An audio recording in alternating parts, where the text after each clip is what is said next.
님 이제 2강 시작하셔도 되겠습니다. 잘 쉬셨습니까? 네, 이제 1장 19절부터 27절까지는 소위 그 믿음이라고 하는 것과 이제 행함이라고 하는 것, 이 진정한 믿음은 행함을 동반할 수밖에 없다라고 하는 것을 좀 여기서 얘기하고 있는데요. 아마 이 야고보의 교회가 상황이 너무나 나쁘다 보니까 가난하게 살고 또 외부에 부한 사람들한테 착취당하고 압박당하고 그렇게 살면서 이 세상의 가치관이 교회 안에까지 들어오다 보니까 아마 교회 내에서 소위 믿는다고 하면서 삶이 결여된 삶으로 그 믿음을 보여주지 않는 그런 그 문제점들이 아마 생겨나기 시작한 것 같아요. 그러면서 진정한 이제 믿음이라고 하는 것은 우리의 행위로 이제 연결되어야 된다라고 하는 것을 설명하고 있어요. 특별히 야고보 저자는 26절, 27절, 26절, 27절 보면 아, 한번 읽어볼까요? 26절. 누구든지 스스로 경건하다 자기 혀를 재갈 물리지 아니하고 자기 마음을 속이면 이 사람의 경건은 헛된 것이다. 이렇게 얘기하고 있는데요. 이 믿음의 또 다른 표현이 이제 경건이라고 말할 수 있겠죠. 경건. 근데 이 경건이 참 뭐냐? 참된 경건이 무엇인지, 여기 그 26절, 27절 보면 첫째는 이제 말의 영역에서의 경건인데요. 누구든지 스스로 경건하다 생각하며 자기 혀를 재갈 물리지 아니하고 자기 마음을 속이면 이 사람의 경건은 헛것이다. 이렇게 얘기를 하고 있습니다. 이 경건한 프라스코스, 또 목회서 신에는 이제 유세베이아, 경건을 표현하는 말이 이제 조금 다른데요. 이 경건한이라고 하는 말은 본래 종교적인이라는 말을 뜻하고 있습니다. 그것은 신약에서 오직 여기서만 나오는 특별한 단어예요. 트라스코스. 이 명사 트라스케이아, 이 경건이라는 말은 신약에서 네 차례 이제 언급되고 있는데요. 본문에서 두 차례나 언급되고 있다. 이렇게 볼 수가 있습니다. 근데 참된 종교적인 생활이라고 하는 것은 이 말의 영역에서 나타나야 되는데 에, 만일 그 경건하다고 하는 사람이 자기 혀를 재갈 물리지 않냐고 자기 마음을 속이면 이 사람의 경건은 이제 헛된 것이다. 이 재갈을 물리는 것은 길들이지 않은 것과 좀, 그, 같은 뜻이거든요. 재갈 물린다는 것은 길들인다는 것과 연관되어 있는데, 에, 재갈 물리지 아니하고, 그냥 말을 그냥 컨트롤하지 않고, 자기 마음의 속에 있는 생각대로 막 내뱉는 사람들이 있지 않습니까? 이런 사람들은 이 고삐가 풀린 망아지처럼 그냥 생각나는 대로 막 말을 하는 사람, 야고보는 함부로 말을 하는 사람을 길들이지 않는 말에 비유하고 있어요. 이런 사람은 스스로 종교적이다, 경건하다 생각하면서 고삐 풀린 말처럼 자신의 말을 통제하지 않는 사람은 자기를 기만하는 사람이다. 이렇게 얘기합니다. 모든 경건은, 진정한 믿음의 경건은 언어 생활에서 나와야 된다라고 하는 것이죠.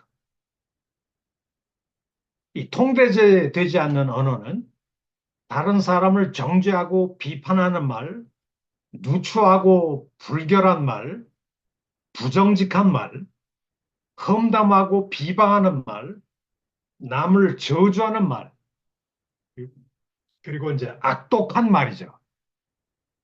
저자는 자기 기만, 자기를 속인다는 말을 벌써 두 번이나 언급하고 있는데, 말씀을 듣기만 하고 행하지 않는 것도 자신을 속이는 것이고, 스스로 종교적인 사람이라고 자부하면서 통제, 통제되지 않는 언어를 하는 것도 자기를 속이는 것이다.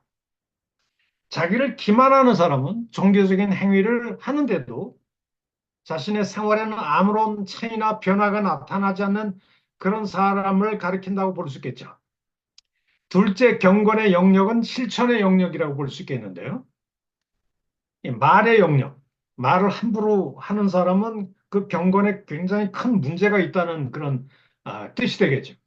교회 안에서도 주로 말을 함부로 막 함으로써 상처를 주고 교회 분쟁이 생기고 특히 지도자라고 하는 사람이 말을 제대로 걸러내질 못하고 덕이 되는 말을 하질 못하면 교회에 아주 치명적인 그 해악을 끼치지 않습니까? 근데 경건의 두 번째 영역은 실천의 영역인데요. 하나님께서 인정하는 참된 종교는 경건은 외적인 종교 행위들을 일삼는 데 있지 않고 자신의 삶에 긍정적인 영향을 끼치는 종교여야 된다. 하나님이 기뻐하는 삶의 변화를 동반하지 않는 종교 행위는 위선적이고 자기 기만적이다. 야고보는 비효과적이고 자기 모순적인 종교와 정결하고 더러움이 없는 종교를 대조하고 있어요. 전자는 삶의 거룩한 변화를 만들어낼 능력도 없고 결국 자기를 속이는 모순된 생활에 빠지지만 후자는 하나님 때묻지 않는 삶을 가리키는 사람이라고 볼 수 있죠. 이 참된 종교, 참된 경건은 트라스코스는 외적인 것이 아니라 교회에서 뭐 이렇게 봉사도 하고 뭐 전도도 하고 또 여러 가지 또 새벽 기도도 하고 이런 것들은 외적으로 나타나는 거죠. 근데 기도를 많이 한다고 하면서 상당히 이기적인 사람들이 있거든요. 말도 또 함부로 하고. 근데 그 사람이 새벽 기도도 잘하고 교회 봉사도 하고 뭐 직분도 맡아 있고 교회 활동에 누구보다 열정적인데 만약 이렇게 자기 혀를 제갈 물리지 않고 컨트롤하지 않고 또 자기의 뭐라 그럴까요? 그 믿음에 걸맞는 행위를 하지 않는 어떤 실천의 삶이 결여된 그런 상황을 가지고 있다면 그 사람의 경건, 종교 생활은 상당히 위선적이고 자기 기만적이다. 뭐 예를 들면 저기 야고보가 이렇게 얘기합니다. 참된 종교는 외적인 것이 아니고 상당히 내면의 영적인 것인데 뭐 예를 들면 고아와 과부를 그 환난 중에 돌보고 또 자기를 지켜 세속에 물들지 않는 것이 이게 경건이다. 27절 하나님 앞에서 정결하고 더러움이 없는 경건은 곧 고아와 과부를 그 환난 중에서 돌보고 또 자기를 지켜 세속에 물들지 않는 것 이것이 진정한 경건 생활이라고 볼 수가 있겠죠. 근데 이 종교 생활을 우리는 수직적인 면만 많이 강조하는 경우가 있어요. 나와 하나님의 관계. 뭐 새벽 기도도 내가 하나님과 나와의 관계고 예배하는 것도 하나님과 나와의 관계고 이것을 신앙생활에 아주 믿음 생활에 중요하다고 생각하는데 사도 바울 여기 야고보는 말이죠. 진정한 종교라고 하는 게 뭐냐? 진정한 종교 트라스코스라고 하는 건 뭐냐? 예배 드리는 것이다. 새벽 기도하는 것이다. 뭐 이런 얘기를 안 하고 고아와 과부를 그 환난 중에서 돌볼 수 있는 것. 뭐 저희 어머니 얘기해서 참 죄송하지만 저희 어머니는 한 20리가 넘는 산을 험한 산을 넘어서 그 산 너머에 있는 교회를 새벽 기도를 다니셨어요. 20년 동안. 그 비가 오나 눈이 오나 천둥 번개가 쳐도 새벽 기도를 한 번도 빠진 적이 없으신 분이에요. 근데 그 정말 새벽에 으슥한 정말 그 바람이 불면 나무 소리밖에 으스스하게 들리지 않는 산골길을 넘어서 새벽기도 간다는 것이 그게 쉬운 일이 아니거든요. 우린 바로 옆에 교회가 있어도 잘 안 가는데. 그런데도 그렇게 새벽기도도 열심히 다니고 교회 생활도 열심히 하시고 뭐 그랬지만 제 어린 시절에 그 참 제 그 뭐라 할까요? 제 마음을 감동시킨 제 내리 속에 굉장히 각인된 것은 다른 데 있어요. 저희 집 바로 옆에 우리 동네에 예수 믿는 사람이 하나도 없는데 바로 저희 집 바로 옆에 그 뭐예요? 찬장도 만들고 뭐 이 벽장도 만들고 뭐 이런 그 목수가 좀 살았어요. 근데 완전히 술에 중독된 사람이에요. 이게 술만 먹으면 괜찮은데 술 먹으면 맨날 자기 부인 두들겨 패고 애들 패고 그런 이상한 버릇이 있는 사람이에요. 근데 하도 그렇게 얻어 터지고 또 애들은 또 많아가지고 서너 명 낳았거든요. 근데 그 엄마가 어느 날 가보니까 그 집에 그 앞에 그 우물이 있는데 그 갓 태어난 아기를 호자기에 허리에 이렇게 감싸가지고 이렇게 메고 그 우물에 거꾸로 떨어져서 자살을 했더라고요. 제가 어릴 때 보니까 그 시체가 둥둥 떠 있는 그런 모습을 보게 됐어요. 근데 그 어린 꼬맹이 하나하고 여자 계집애들 초등학교 다니는 두 명의 딸이 세 명이 있었는데 가장 갓 태어난 애기는 이제 물속에 들어가서 같이 엄마하고 죽고. 근데 그 아버지는 애들을 키울 능력이 없는 사람이거든요. 술주정뱅이, 알코올 중독. 맨날 술 안 사온다고 애들 즐겨 패고 그러는 상황인데 저희 어머님이 매일 그 집에 가서 애들에게 밥을 해주고 애들이 초등학교 졸업할 때까지 키우더라고요. 저는 어릴 때 그걸 잘 몰랐어요. 어머니가 이렇게 수고하는 것을. 근데 그때 당시에 우리 어머님도 그 20리 산골길 바깥에 교회를 갔다 오면 막 그냥 전쟁이에요. 저희 아버님이 교회 다니는 걸 무진장 싫어하시거든요. 교회만 갔다 오면 막 그냥 어머니도 패고 그러는 그런 그 아버지신데 그런 상황 속에서도 몰래 치마폭에다가 쌀을 퍼다가 그 아이들을 갖다가 그것도 뭐 한두 해도 아니고 계속 그 아이들을 기른 그 면을 볼 때에 나중에 그 여자 아이들이 나중에 커서 어느 교회 권사님이 되셨더라고요. 근데 제가 그 교회 설교하러 갔는데 설교 끝나자마자 바깥까지 뛰어나와서 유성열 권사님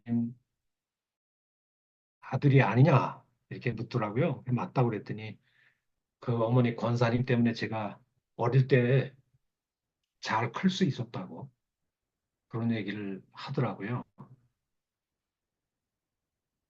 뭐 이 야고보가 얘기하는 게 바로 그런 게 아닌가 생각합니다. 그저 스스로 경건하다고 생각하면서 스스로 종교인이라고 생각하면서 종교 행위는 많이 하는데 말을 함부로 놀리고 실천이 없는 고아와 과부를 그 환란에서 돌보고 살아가는 이런 그 모습이 없다면 야고보는 그 사람의 종교 생활은 기만이다. 그건 진정한 믿음이 아니다. 뭐 그렇게 얘기를 하고 있어요. 사실 이 고아와 과부라고 되어 있는데요. 고대 세계에서 극빈층이죠. 과부는 고대 세계는 남편이 주로 경제 생활을 했기 때문에 남편이 죽으면 배란간 그 과부는 아주 극빈층으로 내보낼 수밖에 없죠. 고아는 더더욱이 그렇고 엄마 아빠가 없기 때문에 누가 돌보지지 않잖아요. 아, 사실 구약의 전통에서 고아와 과부는 하나님의 특별한 관심을 가진 대상이었고 교회 공동체가 구제해야 될 굉장히 중요한 대상으로 뭐 이스라엘 공동체도 그렇고 교회도 이들을 굉장히 돌보라고 하는 얘기를 많이 하고 있어요. 예, 초대교회는 이 전통을 따라 고아와 과부를 공동체 차원에서 유지하고 살폈죠. 목회서 신에도 보면 뭐 젊은 과부들이나 또 뭐 이렇게 그런 일반적인 사람보다 무엇보다도 이 과부들, 특히 나이 드신 그 늙은 과부나 고아, 이 사람들이 굉장히 환난 중에 있다고 하는 건 빈곤과 궁핍이었을 텐데 가장이 죽으면서 법적인 보호를 받을 수가 없죠. 따라서 사회 복지가 제대로 이루어지지 않았던 고대 사회에서 고아와 과부는 여러 형태의 사회적 불이익을 당했을 것 같아요. 근데 그들을 혼란 중에서 돌보고 구제하는 것이 바로 참 종교의 핵심 표지다. 야고보는 바로 그 얘기를 하는 거예요. 너희들이 암만 뭐 믿음이 있다고 떠들어봐야 이런 고아와 과부를 돌보지 않는다면 그건 자기 기만이다. 그렇게 얘기하는 것이죠. 그리고 경건의 세 번째 영역은 거룩성의 유지의 영역이죠. 첫째는 말의 영역이고, 두 번째는 실천의 영역이고, 세 번째는 거룩성의 유지 영역인데요.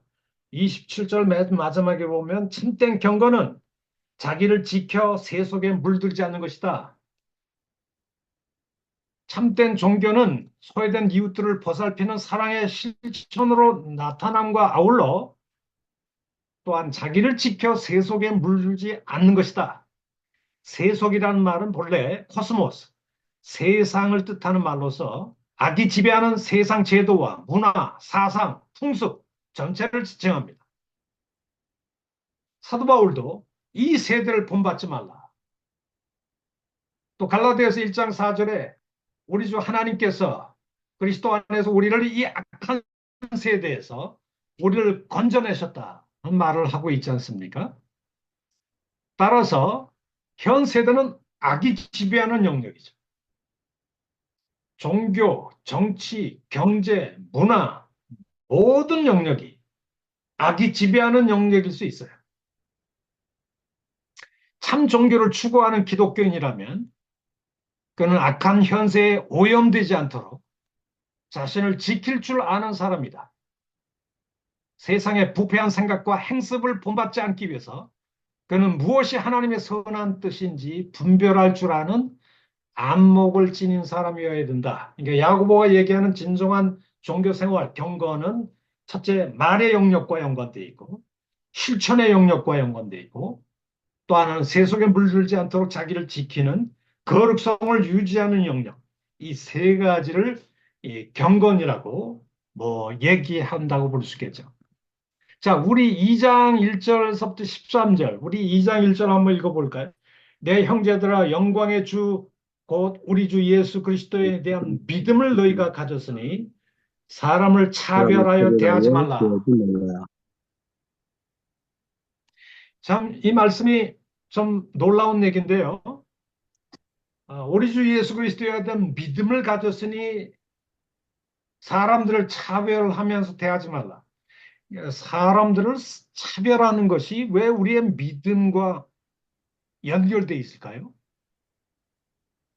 차별 행위가 왜 예수 그리스도를 믿는 신앙에 부합하지 않을까요?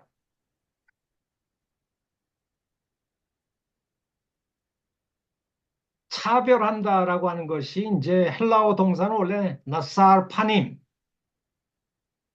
이제 저기 그 원래 히브리어는 이제 나사르파님, 그러니까 얼굴을 취한다는 뜻인데 이게 이제 헬라어로 가보면 프로소포 램시아라는 뜻이죠. 프로소폰이라는 것은 얼굴을 얘기하고 램시아라고 하는 것은 람바노 동사에서 나온 얘기인데요. 얼굴을 취하다 그런 뜻입니다. 사람은 이 차별을 대한다는 건 얼굴을 딱 보고 저 사람 뭐 어떤 사람이네 어떤 뭐 이렇게 얘기할 때 많이 쓰는 표현인 것 같아요. 근데 이 본문에서 이 야고보 교회는 부한 사람을 특별 대우하고 가난한 사람은 아무렇게나 대하는 차별 행위를 지칭한다고 볼 수가 있는데 그런데 문제는 야고보 권면의 핵심은 그런 차별 행위가 영광의 주 곧 우리 주 예수 그리스도에 대한 믿음과 일치하지 않는다. 근데 여러분들이 생각할 때 믿음은 나와 하나님 간의 실존적이고 개인적인 관계 아니에요. 저 사람이 참 믿음이 좋아라고 하는 것은 나와 하나님과의 신뢰 관계, 인격적인 이 신뢰 관계가 세다. 뭐 그런 뜻으로 이해가 되고 있는데, 뭐 나와 하나님과의 수직적인 그 관계가 사람을 차별하는 것은 우리의 그 수평적인 관계와 연관되어 있는데요. 한국 교회는 수평적인 걸 더 강조합니까? 수직적인 걸 더 강조합니까? 나와 하나님과의 관계가 더 중요해요? 나와 이웃과의 관계가 더 중요해요? 우리 김동현 목사님이신가요? 아, 예. 선교사입니다. 예. 사실은 둘 다 중요하죠. 예. 근데 한국 교회는 뭘 더 중요시 여기는 경향이 있죠? 하나님하고 관계를 더 중요하게 이야기하는 것 같습니다. 나와 하나님과의 관계가 최고죠. 예, 수직적인 걸 너무 강조하는데 제가 좀 묻고 싶은 거는 사람을 좀 뭐 옷 입는 거, 또 얼굴 보고 사회적 지위나 부나 이런 걸 보고 차별하여 대하는 것이 왜 우리가 예수 그리스도를 믿는 믿음과 부합하지 않을까요?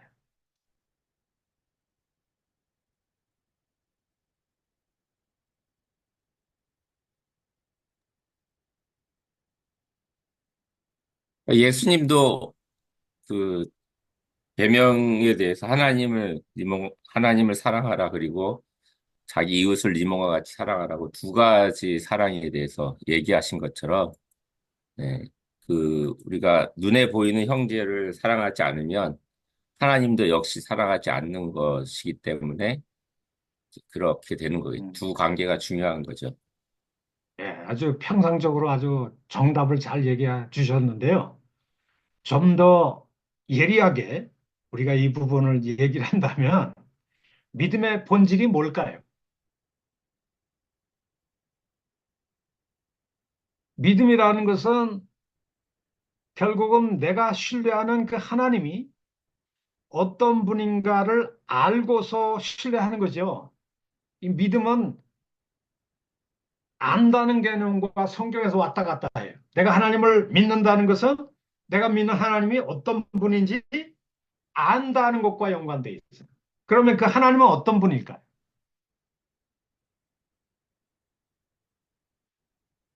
그 하나님은 자, 5절, 2장 5절 한번 보세요. 야고보서 2장 5절에 내 사랑하는 형제들아 들을지어다. 하나님은 어떤 분이신가요? 하나님은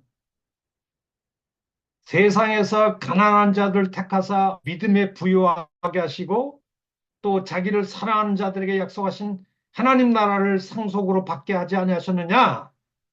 하나님은 특별히 가난한 자들을 택하셔서 믿음에 부유하게 하신 분이다. 사실 가난한 사람들이 더 하나님을 잘 믿습니까? 부한 사람들이 더 하나님 잘 믿습니까? 역사적으로 보면. 대개 보면 이 가난한 사람들이 또 신앙의 수용성이 더 강해요. 아무것도 의지할 게 없으니까. 하나님을 더 붙들 수밖에 없잖아요. 그리고 우리 하나님은 가난한 자들 굉장히 사랑하세요. 그것이 잘 나타난 게 뭐예요? 우리 예수님은 하나님이시지만 스스로 가난해지셔서 사람이 되시고 죽기까지 복종하셨잖아요. 그런 예수님을, 그런 하나님을 우리가 믿고 있는데 우리가 좀 돈이 없다고 깔보고 하는 것은 우리가 믿는 그 하나님이 누군지를 모르고 사는 사람과 똑같다는 얘기가 되겠죠. 신자는 모름지기 자신이 믿는다고 고백하는 진리에 부합하게 행동해야 하는 사람이죠. 무엇보다도 그가 고백하는 믿음의 대상이 영광의 주, 곧 우리 주 예수 그리스도죠. 그리스도는 하나님의 영광을 덧입은 신적인 존재로서 모든 믿는 자들의 주가 되시는 분입니다. 그럼에도 예수님은 자신을 비워 종의 형체를 지니고 사람이 되셨을 뿐만 아니라 고린도후서 8장 9절에 보면 모든 것에 부유하시지만 우리를 위해 스스로 가난해지신 분이시다. 영광의 주님이시지만 스스로 이 낮고 천한 곳에 오신 분. 그는 온갖 걸 가지고 계시는 부유한 분이시지만 우리의 가난하고 소외된 자리에 스스로 오셔서 우리를 사랑하셨던 분이시죠. 그 예수님이 내 믿음의 고백의 대상이잖아요. 근데 그런 예수를 믿는다고 하는 사람이 어떻게 가난한 사람들을 차별할 수 있겠느냐? 따라서 사람의 외모나 빈부귀천을 보고 차별하여 대하는 태도는 하나님의 성품과도 맞지 않고 신앙의 본질과도 정면으로 배치된다. 라고 하는 것이죠. 그러면서 예를 하나 들었어요. 2절부터 보세요. 만일 너희가 회당에 금가락지를 끼고 아름다운 옷을 입은 사람이 교회, 뭐 교회는 뭐 회당, 교회를 얘기하겠죠. 회당은 뭐 교회라고 부를 수 있으니까. 교회에 정말 금가락지를 끼고 아름다운 옷을 입고 또 뭐 이렇게 아주 머리를 갖다가 그냥 요즘에 뭐 여자분들도 강남에서 머리 하는데 보통 한 30만 원씩, 50만 원씩 든다 그러더라고요. 야, 그 머리 닦고 정말 멋지게 하고서 그렇게 교회에 어떤 사람이 들어오고 또 남루한 옷을 입은 사람이 들어올 때 너희가 아름다운 옷을 입은 사람을 눈여겨보고, 이 눈여겨본다는 게 무슨 뜻일까요? 응? 눈여겨보고, 여기 눈여겨보다라고 하는 말은 어떤 사람을 호의적 시선으로 바라보게 하는 행위를 가리키는데, 자, 그 교회에 참석하는 사람이 부자들이 휘황찬란한 옷을 입고 이렇게 오게 되면 자연히 가난한 사람과 그렇게 부한 사람 오면 눈길이 어느 쪽으로 더 갈까요? 우리 김민태 우리 그 성도님 눈이 우리 인간 자연이 어느 쪽으로 갑니까? 화려하게 화려하게 옷 입은 쪽으로 가잖아요. 이 천한 사람 쳐다보지도 않아요. 우리 인간의 본성이 원래 그렇게 돼 있거든요. 그래서 요즘에 어떤 여성들은 교회 갈 때 남들에게 눈을 끌기 위해서 일부러 화려하게 치장하고 오는 사람도 있죠. 근데 이 눈여겨보다라는 말은 이 야고보의 교회의 사람들이 아마 안내하는 사람이겠죠. 교회 참석하는 이 부자의 아름다운 옷을 눈여겨보고 여기 앉으시라고 좋은 자리를 구했다는 거예요. 이 수로는 안내된 좋은 자리를 뜻할 수도 있지만 이곳에 앉아주세요라고 하는 정중한 권유를 나타낼 수도 있겠죠. 이와는 대조적으로 이 가난한 자, 남루한 옷을 입은 자에게는 무시하듯이 야, 거기 앉든지 내 발 아래 앉든지 이 발등상에 앉으라라고 하는 것은 내 발 아래 앉으라는 거죠. 정말 싸가지가 없는 안내, 교회 안내하는 사람이 이런 식으로 하면 됩니까? 근데 아마 야구복 교회에 있는 사람들은 그런 것 같아요. 그러니까 내 발등상에 거기 서 있든지 내 발등상에 앉아 있으라. 거기 서 있으라라는 말은 회중석 뒷자리나 다른 구석진 자리에 서 있으라는 뜻일 수가 있거든요. 내 발등상 아래 앉아 있으라라고 하는 것은 내 발밑에 앉아 있으라는 뜻과 같습니다. 의자에 앉아 있는 독자들과 바닥에 앉아 있어야 하는 가난한 자들 대조하는 것은 차별의 실체를 아주 날카롭게 부각시키고 있어요. 의자에 떡 앉아 있는 사람과 이 마룻바닥 맨 아래 그냥 남루한 그것도 뒷자리에 앉아 있는 것. 아마 야고보는 그 이 차별의 실체를 날카롭게 부각시키기 위해서 이런 표현을 쓴 것 같아요. 그러면서 너희끼리 서로 차별하여 악한 생각으로 판단하는 자가 되는 것 아니냐? 그러면서 한마디로 너희들이 그렇게 높이 평가하는 부자들은 누구야? 그 부자들이라고 하는 것은 가난한 자들을 재판관을 매수해서 너희들 법정으로 끌고 가고 너희를 때리고 하는 사람들 아니야? 아마 초대교회에도 이 부자들과 이 재판자들이 결탁이 돼 있었던 것 같아요. 오늘날에도 그럴까요? 안 그럴까요? 검사나 판사들은 가난한 자 편일까요? 부자들 편일까요?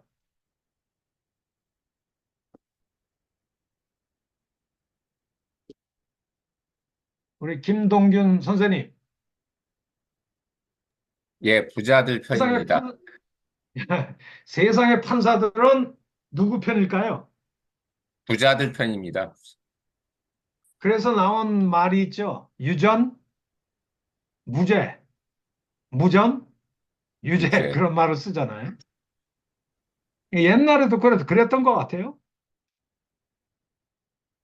그러니까 이 돈 많은 사람들은 저 가난한 사람들을 그냥 끌고 가서 법관에게 끌고 가서 막 그냥 엄한 처벌을 내리게 만들고 또 자기 판사들은 부자들한테 뒷돈 얻어먹고 어떻게 보면 이 판결을 굽게 만들고 왜곡시키고 이런 그 세상 사람들과 달리 우리 하나님은 어떤 분이신가요? 가장 위대하신 분이고 영광스러운 하나님이시고 창조자 하나님이시지만은 하나님은 세상에서 가난한 자들을 택하셔서 믿음에 부요하게 하시고 또 자기를 사랑하는 자들에게 여기 보면 가난한 자들과 자기를 사랑하는 자들 이게 평행 구절로 돼 있어요. 어떻게 보면 가난하기 때문에 아무것도 없기 때문에 하나님을 더욱더 의지하고 사랑할 수밖에 없는 그런 사람들에게 이 약속하신 하나님 나라를 상속으로 유업으로 받게 하셨다. 이렇게 얘기를 하는 거죠. 우리 하나님은 과연 이런 하나님이신데 너희가 어떻게 그렇게 악한 마음으로 차별할 수 있겠느냐. 이런 악한 사회적 관습을 따라서 가면 안 된다라고 하는 것을 이 사도 이제 야고보가 뭐 얘기한다고 볼 수가 있겠죠. 근데 하나님께서 가난한 자들 택하신 이유, 왜 하나님은 가난한 자를 택하실까요? 부자들을 택하지 않고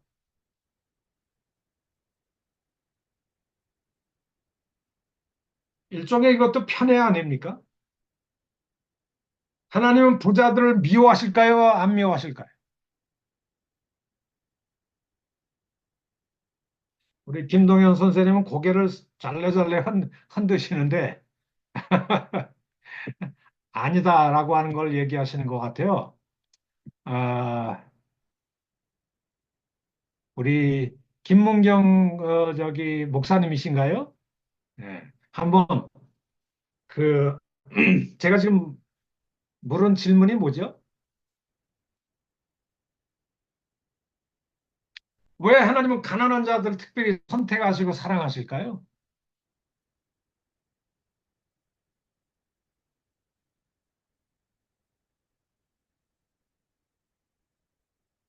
여러 가지 아마 이유가 있을 수 있는데요. 첫째, 하나님은 가난한 자들을 사랑하시고 보살피는 분이기 때문에 그렇다. 구약에도 보면 성경에서 가난한 자란 수로는 아무것도 가진 것이 없기 때문에 하나님만 의지할 수밖에 없는 사람들을 지칭할 때 자주 쓰여요. 그래서 본문에서도 가난한 자들과 하나님을 사랑하는 자들이 병행 위치에 있어요. 물론 가난하다고 하나님을 다 사랑하는 건 아니에요. 하지만 가난할수록 하나님을 의지하고 사랑하는 자들, 그래서 믿음의 부요한 자들이 되는 거죠. 그래서 하나님이 그들에게 영원한 하나님 나라를 상속하게 하셨다는 거예요. 그런데 이상하게 부자들은 천국에 들어가기가 어렵대요. 예수님 말씀하셨잖아요. 뭐처럼 어렵다고 얘기하시죠? 약대가 바늘구멍에 들어가는 것만큼 더 어렵다. 삼성 이재용, 현대건설 저기 정주영 이런 사람들은 하나님 믿기가 무진장 어렵죠. 가진 게 너무 많으니까 하나님 필요 없어요. 자기가 다 모든 걸 컨트롤하는데. 근데 가난한 자들은 특별히 하나님을 바라보는 것밖에 있을 수 없기 때문에 하나님을 사랑할 수밖에 없겠죠. 그리고 원래 또 하나님은 약자들을 굉장히 사랑하시는 분이기도 하십니다. 가난한 자들 사랑하시는 분이 하나님이시죠. 그리고 둘째 이유가 뭘까요? 하나님께서 가난한 자를 택하신 것은 아무 육체도 하나님 앞에서 자랑하지 못하게 하시려고. 고린도전서 1장 29절에 가난한 자들 사랑하신 것은 그들이 뭘 잘나서 하나님을 만나게 된 것으로 뻐기지 않게 하시려고 그렇게 하셨다는 거예요.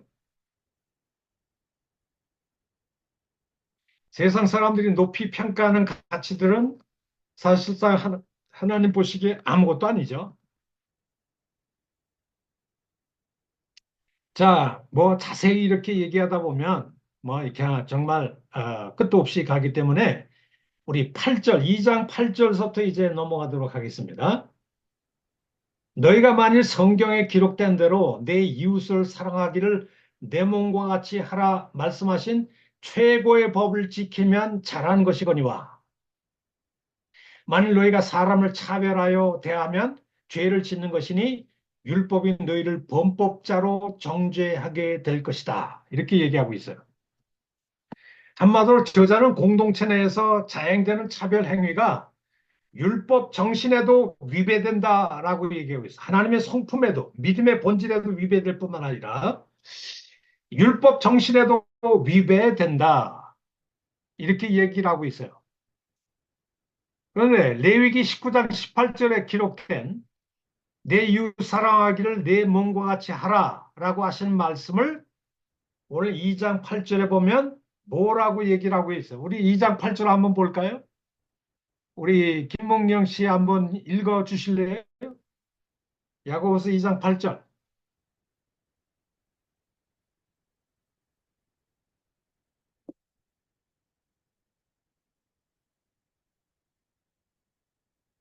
예, 뭐 이렇게 음소거 하시고 뭐 소리가 안 들리시는데 2장 8절 우리 다 같이 한번 읽어볼까요? 뭐라고 돼 있어요? 너희가 만일 에 기록된 대로 내 이웃 내 사랑하기를 내 몸과 내 몸과 같이 하라. 최고의 자신 법을 최고의 지키면 법을 지키면 잘하는 것이거니와. 자, 이 말씀에 보면 내 이웃 사랑하기를 내 몸과 같이 하라 하신 무슨 법을? 최고의 법. 최고의 법을 이렇게 돼 있거든요. 이 말이 헬라어 원문의 표현은 소위 the royal law, 영어의 royal이라고 하는 것은 왕의 이런 뜻입니다.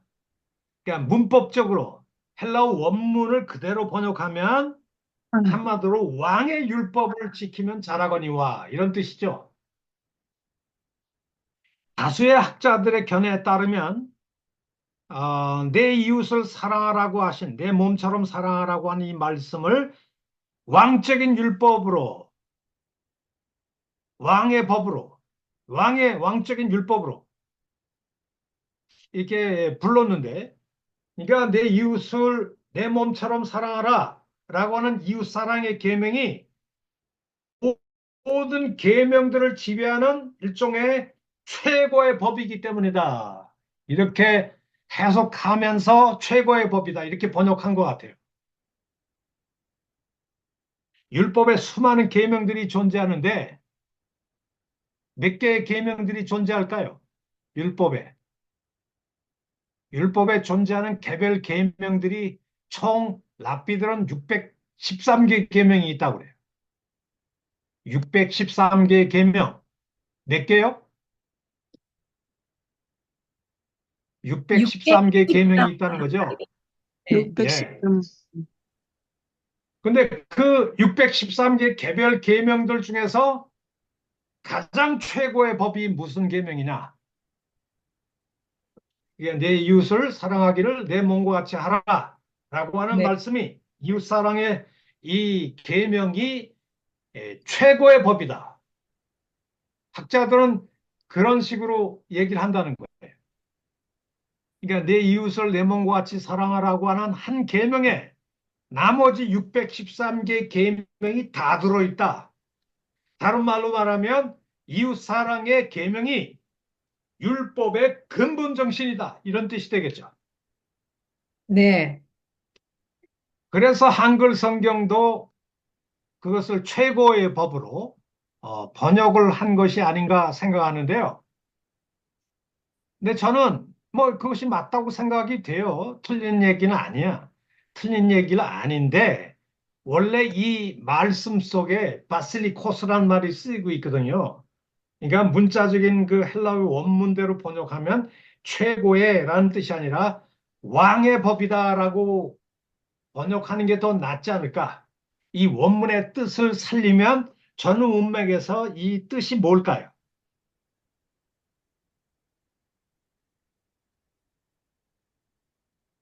사랑. 우리 문맥을 통해서 한번 살펴봅시다. 2장 5절 보면 뭐라고 얘기했죠? 내 사랑하는 형제들아 들을지어다 하나님이 세상에서 가난한 자들 택하사 믿음에 부요하게 하시고 또 자기를 사랑하는 자들에게 약속하신 뭐를 상속하게 하셨다고요? 하신 나라. 나라. 그러니까 나라라고 하는 건 하나님의 나라, 천국을 하나님의 얘기하잖아요. 네. 네. 그러니까 천국을 얘기하고 있어요. The Kingdom of God. 네. 하나님의 나라를 들어갈 자가 우리들이잖아요. 네. 그런데 그 하나님 나라에 들어갈 백성의 기본 조건이 뭘까요? 무슨 법을 지키는 자일까요? 사랑, 사랑. 아니, 여기 있는 여기 있는 대로 믿음에 8절에 부요한 있는 말, 몸과 같이 사랑하라. 최고의 법을 지키는 이 하나님 나라를 상속할 자들이란 뜻 아니에요. 네. 근데 최고의 법이라는 말, 원문대로 번역하면 무슨 뜻이죠? 왕의 네, 법이죠, 왕의 법. 왕의 법. 네. 그러니까 하나님 나라의 왕은 누구예요? 예수님이요. 예수님이고 하나님이잖아요. 네. 그런데 그 왕이 하나님이신데, 그럼 자기 나라에 들어올 자기 백성은 왕의 법을 지켜라. 이 얘기 아니겠어요? 네. 나라에 들어갈 모든 백성을, 하나님을 왕으로 모시는 모든 백성들은 왕이 명령한 법을 지켜라. 그럼 왕의 명령한 법이 뭘까요? 내 사랑이야. 이웃을 이웃을 내 사랑하고 몸과 내 같이 몸과 같이 하라. 나라라고 하는 것이 천국에 들어갈 수 있는 백성의 헌법과 같다는 얘기죠. 아멘. 그러니까 하나님 나라에 들어갈 자들은 누가 들어갈까요? 내 우리 이웃을 김문경 씨. 네. 내 이웃을 내 몸과 같이 사랑하는 자.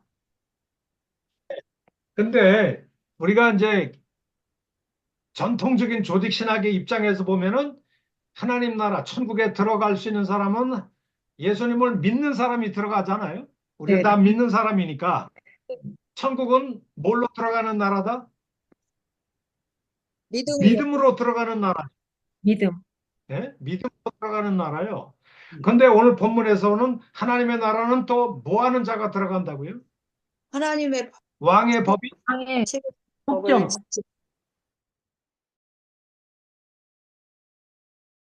네.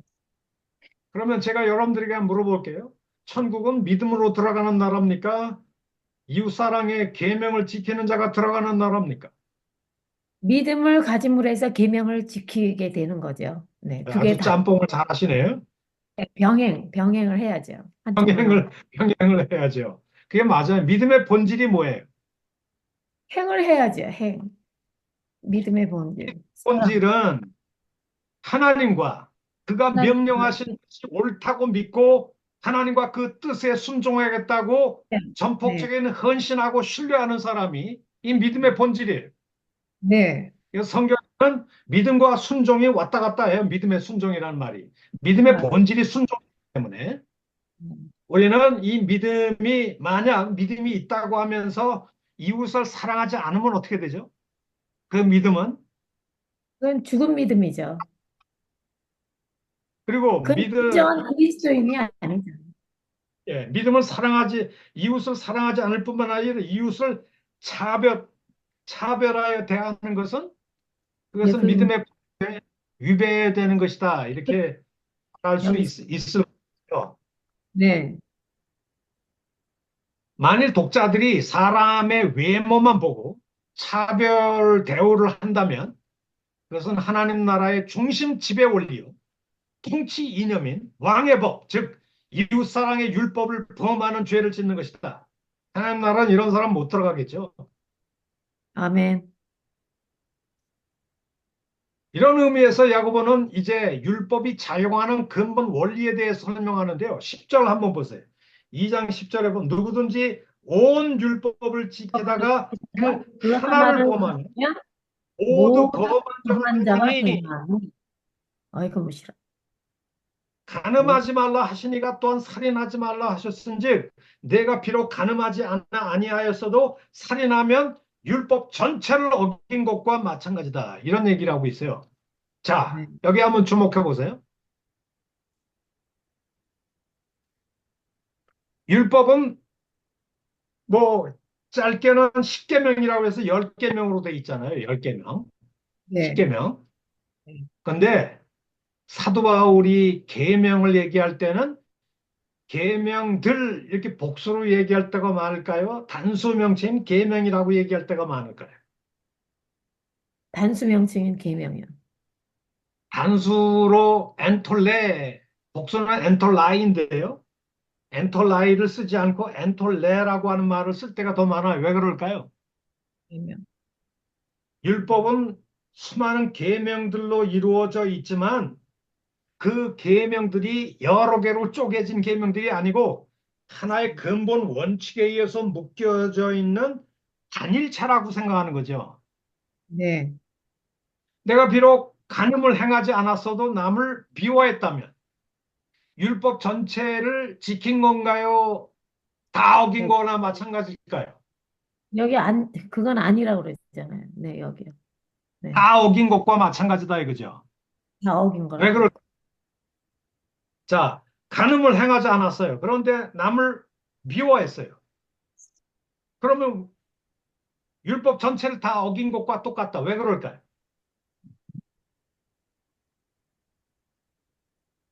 그러니까 근본 여러분, 원천을 잊어버렸기 때문에 원천을 간음을 잊어버린 행한 것도 결국은 뭘 사랑하지 않는 죄죠.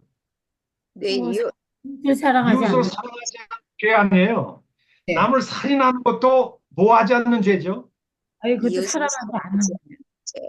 그러니까 간음을 미워하는. 행하지 않았어도 이웃을 살인하거나 이웃을 미워하거나 이웃의 물건을 도둑질하거나 이웃의 아내를 탐해서 범하는 거나 다 근본적으로 뭐 하지 않는 죄예요. 그게. 이웃을 사랑하지 사랑하지 않는 않는 거예요. 죄. 하지 않는 죄에 다 걸려 있어요. 그러니까 율법의 근본 정신은 사랑이다. 위로는 하나님을 사랑하고 옆으로는 이웃을 사랑한다는 사랑의 이중 계명이 율법의 정신이죠. 그 네. 사랑의 네. 정신으로 613개 계명들이 다 통일체로 연결돼 있다는 거예요. 아멘. 네. 그렇기 때문에 하나님 나라는 누가 들어갈까요?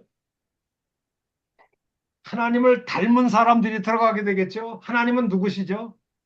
예수님이요. 사랑. 하나님은 야고보서에 보면 사랑이시래요. 네. 하나님은 사랑이시니 그러면 하나님의 가족들은 왕족, 사랑하는 분. 사랑의 존재가 되어야 돼요. 하나님을 아멘. 닮은 가족이 되니까요. 그러니까 모든 하나님의 가족은 천국 백성은 하나님을 닮아서 사랑이신 하나님을 닮아서 이웃을 뜨겁게 사랑할 수 있는 사람, 이런 사람이 천국 백성이요. 천국은 그런 사람이 들어가는데 그렇다면 우리 교회 내에 가난하다고 차별하고 업신여기고 그것은 이웃을 사랑하는 태도일까요? 아닐까요? 당연히 아니죠. 그건요. 아니죠. 그러니까 그런 사람은 천국 백성이 아닐 수도 있다는 얘기예요. 네.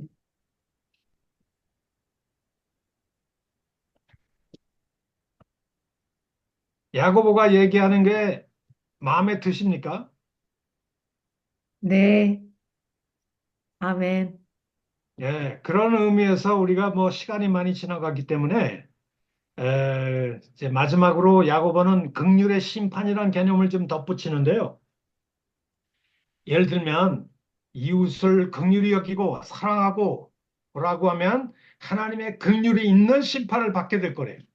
근데 남을 긍휼히 여기지 않고 칼같이 대하고 냉담하게 대하고 그러면 마지막 심판 때에도 긍휼이 없는 냉정한 심판을 받게 될 거래요. 네. 긍휼을 경고죠. 행하지 않는 자에게는 긍휼이 없는 심판이 있으리라. 네. 네, 긍휼은 심판을 이기고 자랑하느니라. 13절에 그렇게 되어 있는데요.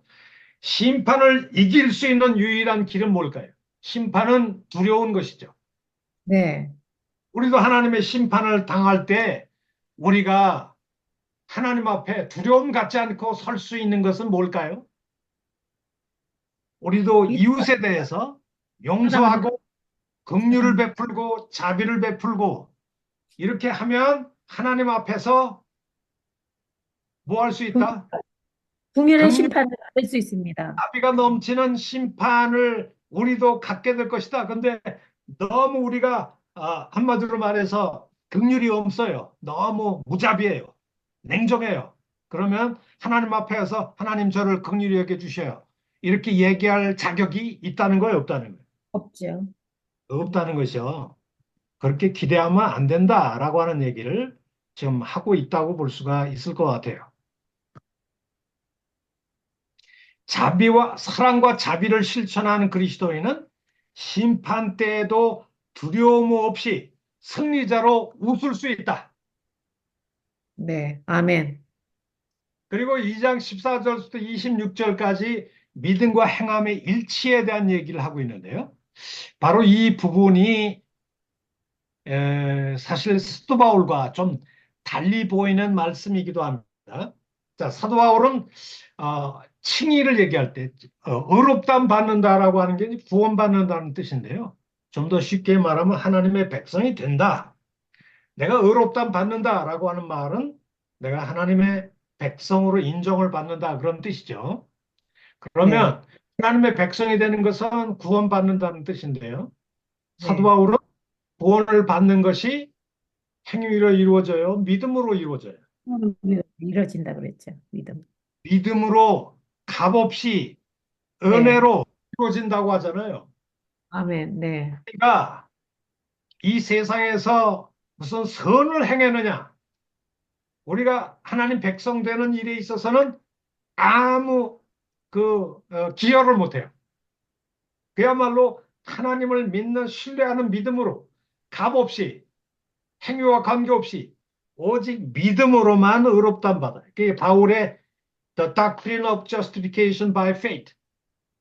오직 믿음으로만 의롭다함 받는 교리. 그게 바울의 유명한 이심칭의 교리죠. 네. 그런데 오늘 야고보서를 보면 이런 말을 합니다. 자, 뭐라고 얘기하냐면 여기 뭐라고 얘기하냐면 21절 한번 보세요. 21절. 우리 조상 아브라함이 그 아들 이삭을 제단에 바칠 때 행함으로 의롭다함을 받은 것이 아니냐? 아브라함은 믿음으로 의롭다함 받았다는 거예요? 행함으로 의롭다함 받았다는 거예요?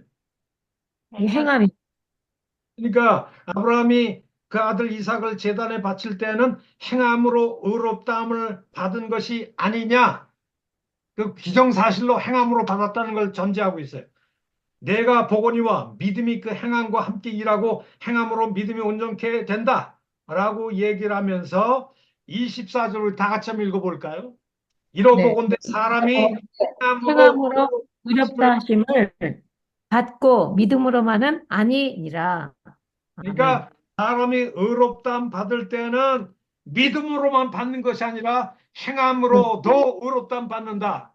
이게 네. 누구의 야고보서. 야고보의 입장이에요. 그러면 바울과 야고보 중에 누구를 선택하시겠어요? 둘 다 맞죠. 네. 근데 믿음하고 그 행위 가야죠. 양다리 걸치게 하는 거죠. 네. 근데 그러면 김문경 씨, 네. 야고보도 맞고 맞고 바울도 맞다고 하셨는데 왜 믿음, 설명 좀 거기, 해주세요. 아니, 저 하나님 사랑하는 사람이 하나님께 순종 안 할 수가 있습니까? 그 양심이 자꾸 그거는 찔리게. 참 그렇게 그거는 안 참 하면, 일반 우리 집사람이 늘 저한테 하는 얘기가 있어요. 두리뭉실하게 얘기하는 거를 그래서 어떤 그 저기 개그맨들이 하는 얘기가 있대요. 숭당당 두리뭉실하게 넘어간다는 얘기인데 김문경 씨가 얘기하는 거는 말 자체는 맞아요. 근데 내가 묻는 말의 답변은 아니에요. 그러니까 사실은 이건 아브라함은요, 구약의 그 기록 아니겠어요? 구약 때 일어난 일, 이삭의 이야기는. 근데 우리는 이제 예수님으로 인해서 믿음으로 일단은 칭의를 받지 않습니까? 근데 그렇게 설명하면 안 되고요. 네. 바울이 구약이라고 해서 구약 얘기를 치워버리자 이 얘기가 아니고 네. 지금 아브라함 얘기, 구약 얘기를 끌고 들어와서 지금 신약 네. 시대를 살아가는 독자들 너희들 말이야 믿음으로만 하면 안 돼. 믿는다고. 네. 네. 구약과 사람이 신약 사람이 네. 의롭다 받는 것은 믿음으로만 되는 거 아니야. 네. 행함으로 되는 거지. 네. 근데 바울은 행함으로 의롭다 받는 거 아니야. 오직 믿음으로만 되는 거야. 이렇게 얘기하잖아. 이게 바울과 야고보가 좀 싸우고 있는 것 같아요. 바로 이 부분 때문에 마틴 루터가 이 야고보가 지푸라기 소신이다. 야고보를 받아들일 수 없다. 그렇게 얘기한 거예요. 근데 여러분들 그 야고보와 바울의 이 칭의론이 좀 다르다고 말할 수 있을 것 같아요. 야고보가 얘기하는 칭의 개념하고 바울이 얘기하는 칭의 개념이 약간 뉘앙스가 틀려요. 어떤 면에서 서로 틀릴까요? 우리 신승아 선생님.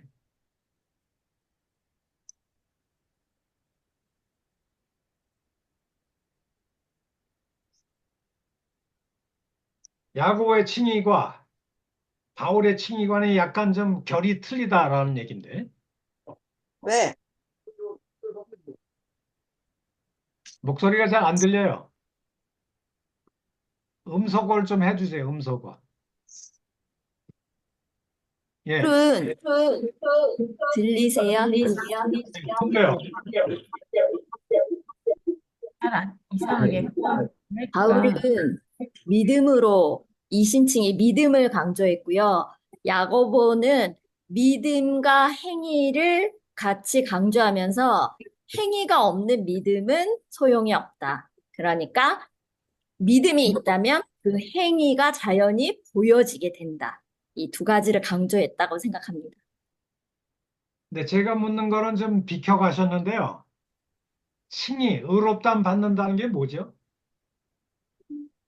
네. 칭의가 뭐예요? 칭의가. 아, 의로움 받는 거, 제사함을 받는 거. 그러니까 의롭담 받는다는 건 구원 받는다는 뜻 아니에요. 네. 근데 구원은 믿음으로만 이루어집니까? 믿음과 행위로 이루어지는 겁니까? 구원은 믿음과 행위로요. 바울은 행위가 아무 관계가 없대요. 네. 오직 믿음이래요. 네. 야고보는 믿음만 아니야. 행위로도 의롭담 받는 거야. 근데 실제 삶 가운데서는요, 구원은 믿음으로 받지만 그 구원을 받은 다음에는 구원으로 말미암아 믿음의 행위가 우리의 삶 가운데 보여져야지 실제적인 구원의 완성입니다. 그래서 잘 대답하셨어요. 잘 대답하셨는데 제가 물은 질문이 뭔지 아세요? 야고보의 칭의 개념하고 바울의 칭의 개념이 좀 결이 다른 것 같다고 그랬잖아요. 어떻게 서로 다른 결이 생긴 건가요?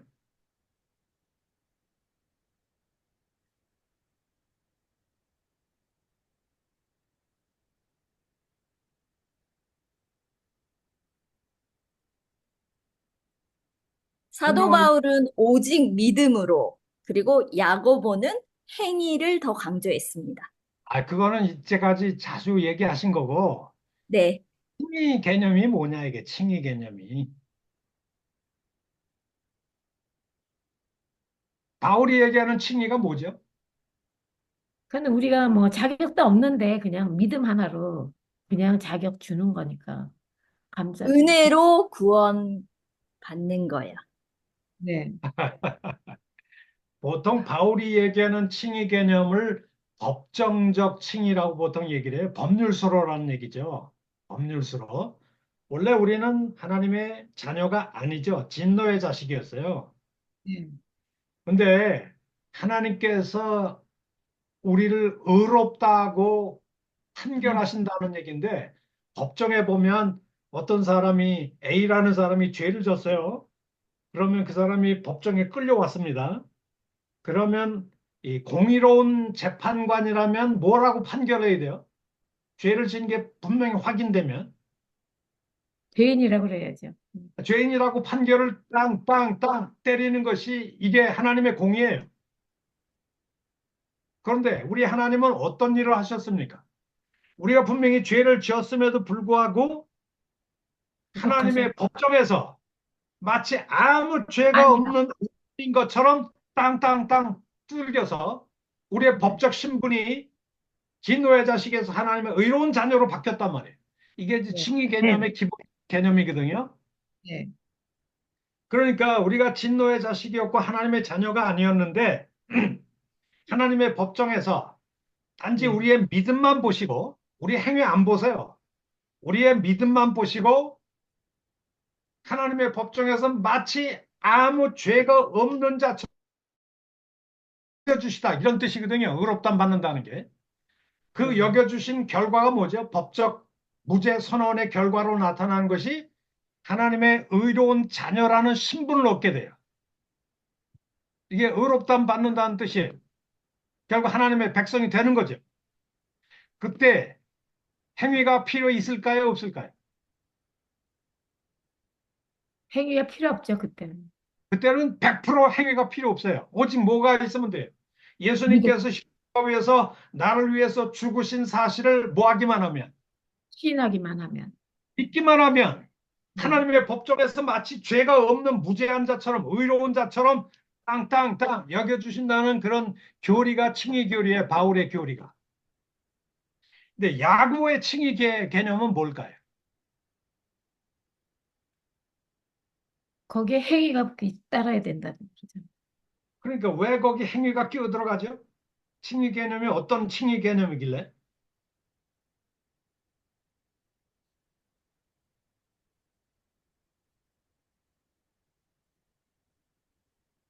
아니, 아, 믿음을 행동으로 나타내라는 거죠. 네. 믿음을 믿었으면, 두리뭉실한 얘기를 제가 요구하는 게 아니라 에, 바울의 칭의 개념은 소위 진노의 자식에서 우리가 하나님의 법정에서 우리의 믿음만 보시고 값없이 그냥 하나님의 의로운 자녀처럼 뭐 하는 거예요? 법적으로 선언해서 여겨주셔서 우리의 신분이 하나님의 의로운 자녀로 바뀌어요. 법적 신분이. 그래서 하나님 네. 백성이 되는 거. 이게 결국 구원받는다는 뜻인데 이 최초의 구원을 받는 일에 있어서는 바울의 칭의 개념은 행위를 완전히 부정하고 오직 믿음만 인정해요. 그런데 야고보의 칭의 개념을 얘기할 때는 믿음만이 아니라 거기에 뭐가 반드시 따라와야 된다는 거예요. 행위. 가 있어야 의롭담 받는다는 뜻인데 그러면 야고보의 칭의 개념은 바울의 칭의 개념을 정면으로 부정하는 것처럼 보이잖아. 반박하는 것처럼. 그건 아니죠. 그게 아니라면 그걸 설명해야 된다는 거죠. 어떻게 설명해야 되겠어요?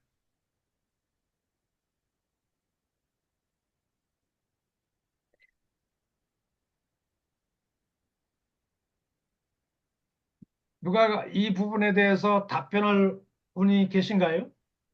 아무래도 야고보서는 다음에 좀 더 다뤄야 될 것 같기도 합니다. 예, 좀 중차대한 문제이기 때문에. 자, 우리 그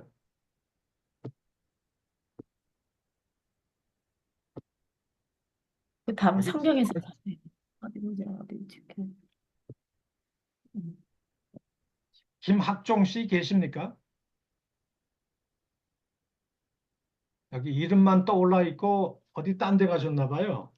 아니에요. 아, 잘 계세요? 듣고 있습니다.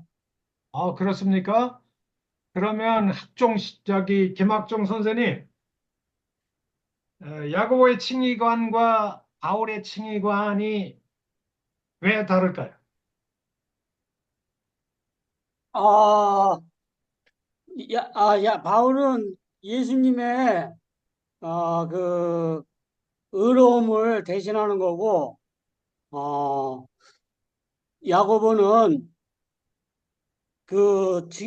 믿음으로 구원을 받은 자들이, 행해야 될 바를 인도해 주는 것 같습니다. 뭔 얘기 하시는지 제가 감이 잘 안 잡히는데, 어쨌든, 뭐, 최대한 노력을 해서 이렇게 답변해 주신 거 감사하게 생각하는데, 이게 목사님들도 잘 몰라요, 이 부분을. 굉장히 까다로운 문제거든요. 그러니까 대부분의 사람들이 답변하는 거는, 믿음이 있으면 행함이 동반돼야 되는데, 행함이 없으면 가짜 믿음이지, 뭐 그런 식으로 이렇게 설명을 많이 해왔어요. 그런데 그것만 가지고 야고보의 얘기를 다 설명할 수가 없어요. 왜 그러냐면, 바울도 칭이라는 개념을 쓰고 있고, 야고보도 칭이라는 개념을 쓰고 있는데, 바울은 칭의를 얘기할 때 오직 믿음만이 수단이다 얘기하고 있고, 야고보는 칭의의 수단으로서 믿음만 아니야 행위가 없으면 의롭다 못 받아 이런 얘기를 하고 있기 때문에 둘이 마치 싸우는 것처럼 보이잖아. 근데 둘이 실제로 싸우느냐? 근데 대부분의 사람들은 안 싸운다, 이렇게 둘이 조화될 수 있다 이렇게 생각하는데, 아까 말씀드렸던 마틴 루터는 둘이 싸우는 것처럼 보이니까 야고보와 바울이 서로 모순된 주장을 하는 것처럼 보이기 때문에, 루터는 야고보보다 바울을 더 좋아해가지고 야고보를 치워버린 거예요. 지푸라기 서신이라. 별 볼 일 없는 서신이다 이거예요. 그래서 바울이 진짜다 이렇게 한 거거든요. 예, 그렇게 루터가 생각한 이유가 뭐냐면, 야고보의 칭의관과 바울의 칭의관이 서로 모순된다고 생각하기 때문에 바울을 표준으로 삼아서 야고보를 치워버린 거죠. 근데 우리는 그렇게 갈 수가 없잖아요. 그러면 야고보의 칭의관과 바울의 칭의관을 좀 결이 좀 틀린 것 같다. 다른 의미의 칭의관을 얘기하는 것 같다. 그러면 어떤 의미의 칭의관인지 설명을 해달라 이렇게 말씀을 드렸거든요. 콜림 씨 계신가요?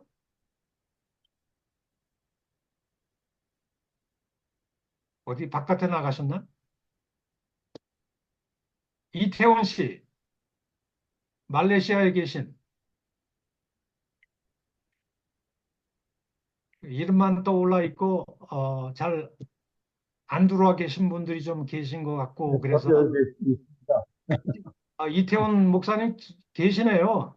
얼굴 좀 네, 보여주세요. 다 듣고 아, 있습니다. 계시네. 죄송합니다. 음. 아닙니다. 네, 근데 지금 어디 바깥에 계신가 봐요. 네, 뭐, 일 때문에 나왔습니다.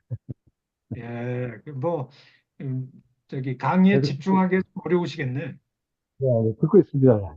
아주 재밌게 듣고 듣고 있어. 있습니다. 예. 그럼 제가 얘기한 거 어떻게 답변하시겠어요?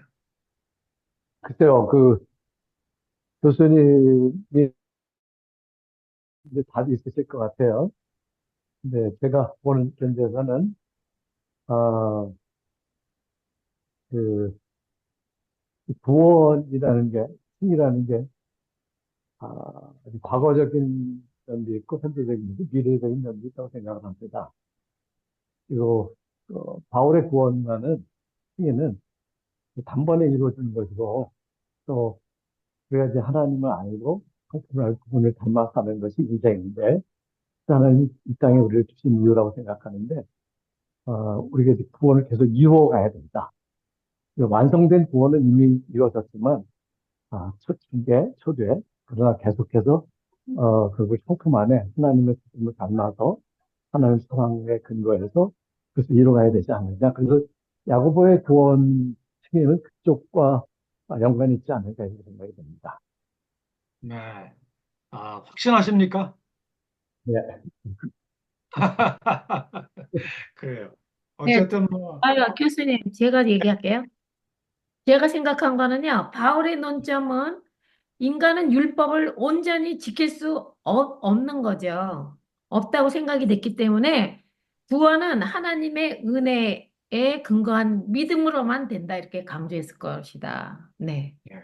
근데 야고보는 이제 야고보의 칭의는 믿음과 행위를 강조하는 것은 야고보는 그 믿음이 행위로 증명이 돼야 된다는 이제 증명을 보여야 된다는 거죠. 증명. 그 행동. 얘기는 바울도 얘기하고 있고 야고보도 얘기하고 별 차이가 없어요. 그런데 칭의 개념이 틀린 것 같다 이거죠. 네, 그러니까요. 칭의 개념이 뭐가 다르냐 이거예요.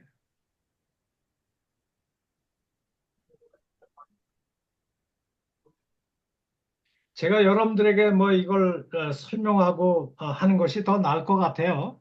어쨌든 음소거는 좀 해주시고 제가 얘기하는 거 잘 들어주시면 좋겠는데요. 자, 바울이 얘기하는 칭의 개념은 대상이 누군가요? 바울의 대상이 유대인입니다. 믿는 사람들이에요? 안 믿는 유대인입니다. 사람들이에요? 믿는 사람, 믿는 사람 당연히 유대인, 바울이 얘기하는 칭의 개념은 구원론 유대인. 개념인데요. 소위 예수를 안 믿는 불신 세상 사람들 대상으로 하고 있어요. 예수를 안 믿는 유대인이든 예수를 안 믿는 이방인이든 다 지금 죄 아래에 있어요. 하나님의 진노의 심판 아래에 있어요. 그러면 그들이 하나님의 재판정에서 의롭다고 판결받아서 하나님의 백성이 될 수 있는 유일한 길이 뭘까요? 율법을 행한다고 되는 게 아니고 선행을 행한다고 되는 게 아니고 예수도 믿지 않고 그들이 무슨 인도주의적인 선행을 하는 것은 하나님의 백성이 되는 일에 아무 소용이 없다는 거죠. 네. 그러니까 바울의 칭의 개념은 대상이 누구다? 믿는 그리스도인들이다 아니면 안 믿는 세상 사람이다. 안 믿는 세상 사람들이요. 안 믿는 세상 사람들, 유대인이든 뭐 이방인이든 안 믿는 사람들이 그들을 향해서 너희들은 현재 지금 진노의 자식들이야. 하나님의 심판의 대상이야. 다 죄 아래 있어. 근데 너희들이 하나님의 백성이 되려고 그러면 너희가 선행하는 거 아무 소용없어. 오직 예수 그리스도가 십자가 위에서 나의 죄를 위해서 죽으셨다는 이 사실을 뭐 하기만 하면 된다는 거예요. 믿기만 하면. 믿어요. 네.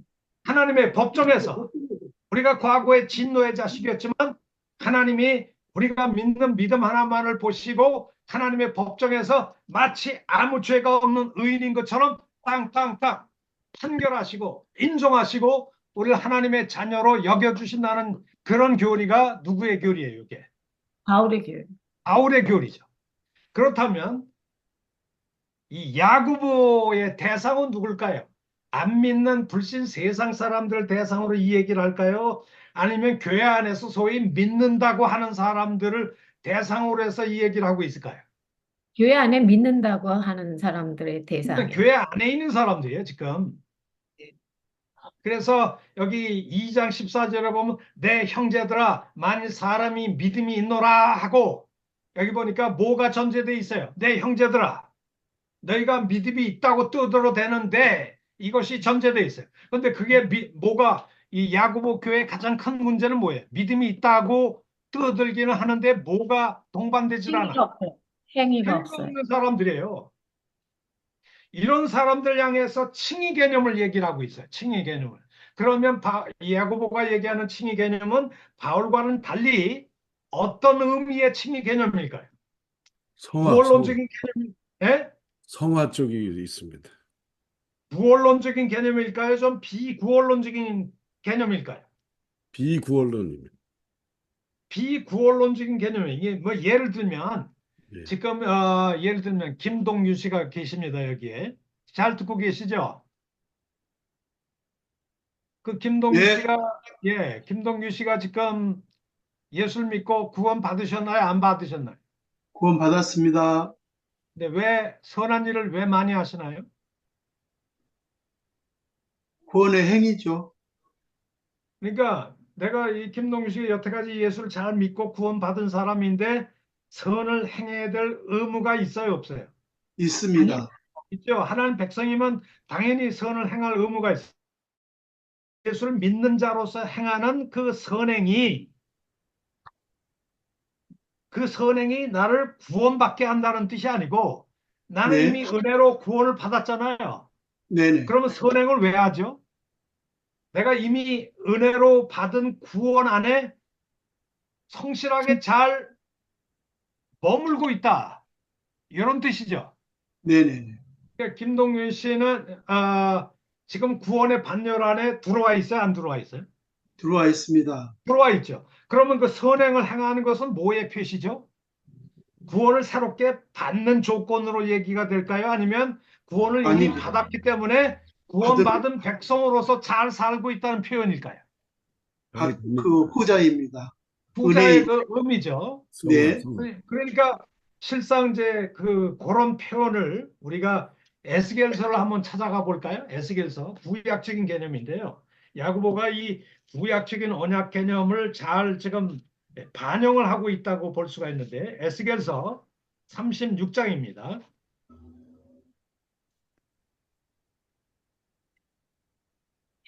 36장. 에스겔서 36장. 아,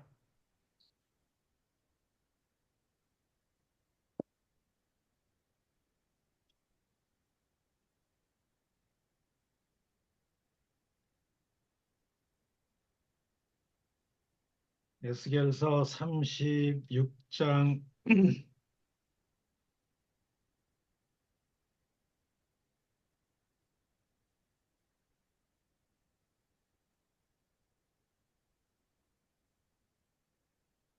이게 36장이 아니라 19장이네요. 18장이네. 18장으로 한번 가봅시다. 죄송합니다.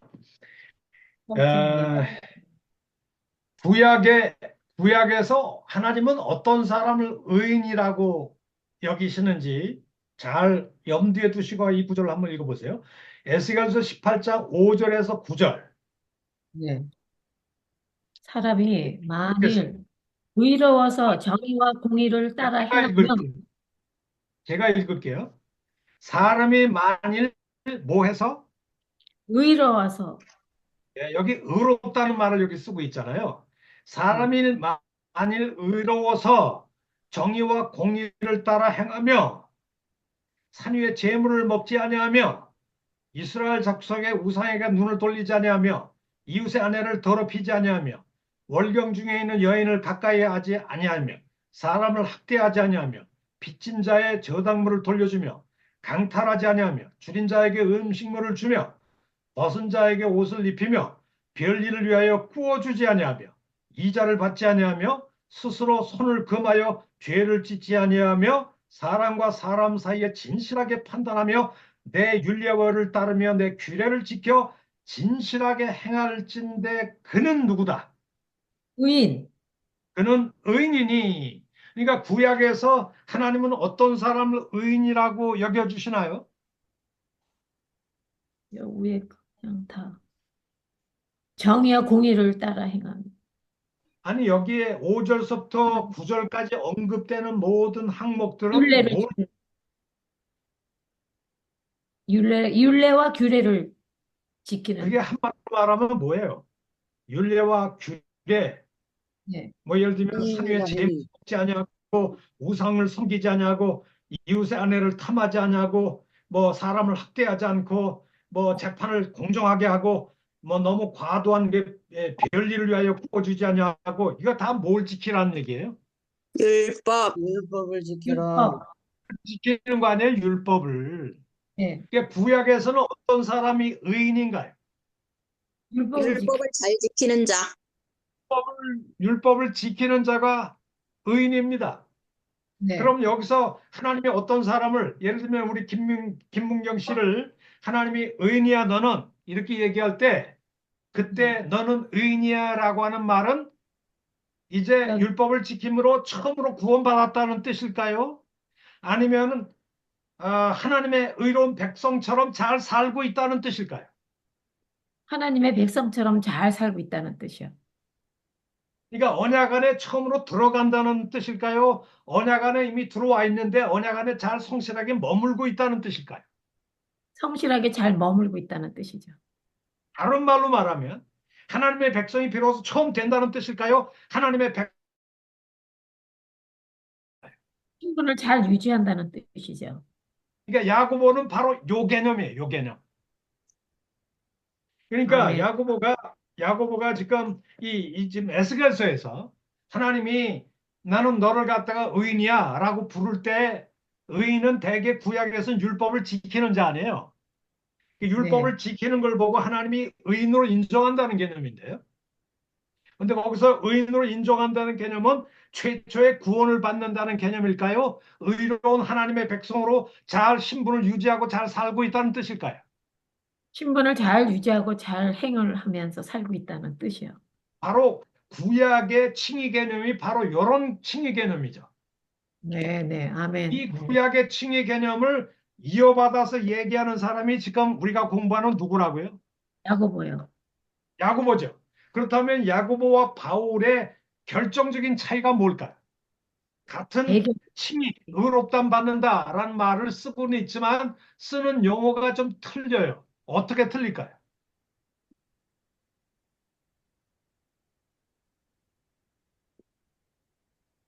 그 당시 배경의 그 사람들이 틀리잖아요. 그 아니, 당시 그, 그런데 이제 바울에게 있어서는 예수를 안 믿는 불신자들 대상에서 칭의 네. 개념을 쓰고 있잖아요. 그러니까 너희들이 의롭담 받는다라고 하는 건 결국 하나님의 백성이 비로소 처음 된다는 뜻인데요. 그럼 하나님의 백성이 처음 되기 위해서는 너희들 뭐 선행, 율법을 지키는 거 아무 소용없어. 오직 뭐 하면 된다? 믿음. 믿으면 믿기만 하면 돼. 이게 누구의 교리예요, 이게? 그 바울의 교리. 바울의 교리죠. 그러니까 하나님의 백성이 아니었던 자들이 하나님의 백성이 되어서 하나님의 의로운 자녀로 의롭다 칭함을 받는 조건은 오직 행위가 아무 소용없어 믿음으로 되는 거야. 값없이 되는 거야. 이게 바울의 교리라면 야고보의 칭의 개념은 그럼 어떤 개념일까요? 대상이 바울과 달리 누가 대상이라고요? 믿는 사람. 야고보 믿는 자의 대상이죠. 예수를 이미 믿는다고 하는 형제라고 하는 교회를 다니는 사람들이에요. 네. 그래서 형제들아 너희가 뭐 믿는다고 하는데 나 그거 인정하겠어. 그런데 믿는다고 하면서 행함이 너희들은 없네. 네. 맨날 믿는다고 떠들면서 남 차별하고 가난한 자들 업신여기고 또 돈이 없는 사람은 부자들 앞에 굽신거리고 믿음이 있다면 그 믿음의 대상인 하나님이 어떤 분인가를 알고 정말 차별하게 대하지 않고 모두를 존경하게 존대하게 대해야 될 거 아니야. 그리고 너희들이 믿는다고 하면서 전혀 삶에 거룩한 변화가 안 나타나. 동반이 안 돼. 그렇다면 하나님이 너를 의인으로 인정한다고 할 때는 뭘로 하나님이 너희를 의인으로 인정할까? 의로운 나의 백성이라고 인정할까? 그냥 믿는다는 고백만으로 그렇게 하실까? 그 믿음의 고백이 중요하지만 그 믿음의 고백에 걸맞는 뭐가 동반되어야 된다? 행위가요. 행위가 동반될 때 하나님이 너희를 의인으로 인정한다는 거 그런 개념이거든요. 그러면 하나님이 너희를 의인으로 인정한다는 개념은 구원을 처음 받는다는 개념일까요? 하나님의 백성으로 잘 살고 있다는 뜻일까요? 잘 산다. 잘 산다. 하나님의 백성으로서 언약 안에 성실히 잘 머물고 살아가고 있다는 그런 칭의 개념이에요.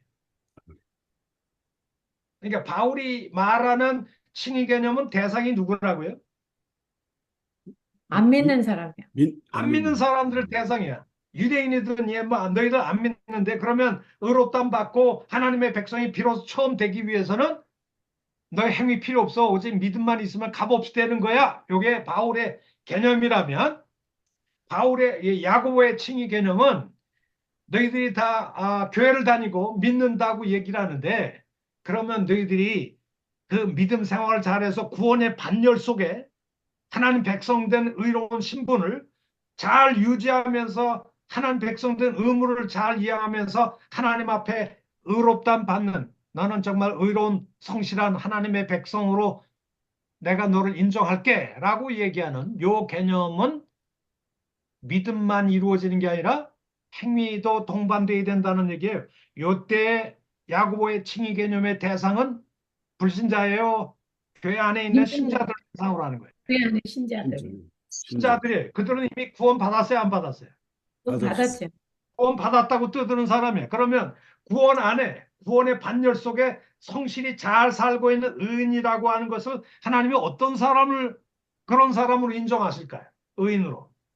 의인으로 여기 있잖아요. 신행일치.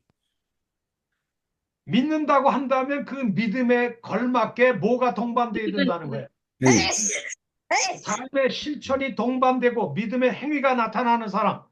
네. 구약에서 에스겔서가 얘기하는 대로 말하면 구약에는 하나님이 어떤 사람을 의인이라고 인정하시나요?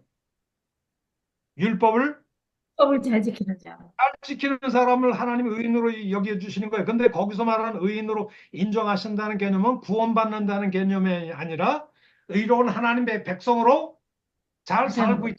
예. 그 개념을 지금 누가 끌고 왔다고요? 야고보가요. 야고보가 끌고 온 거예요. 그러니까